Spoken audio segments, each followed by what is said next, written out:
Want to use two or more apps side by side without constantly switching between windows?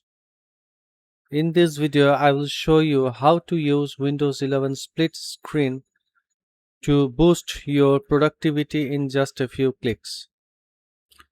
Before starting, all of you are most welcome in my channel Tech Dialogue.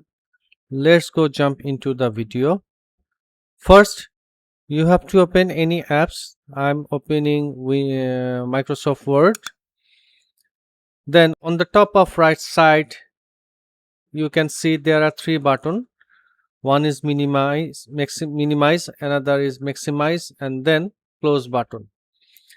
You have to just keep the mouse pointer on the maximize button. Then a small window will pop up, as you can see. Then click on any option.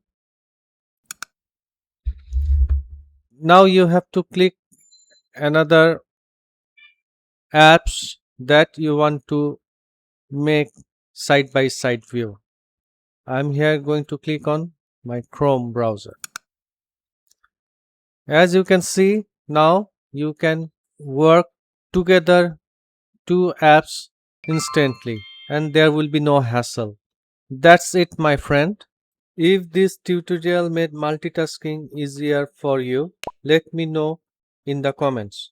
Don't forget to like, subscribe, and turn on notifications for more quick and easy Windows tutorials. That's it for today. Thank you, take care, and goodbye.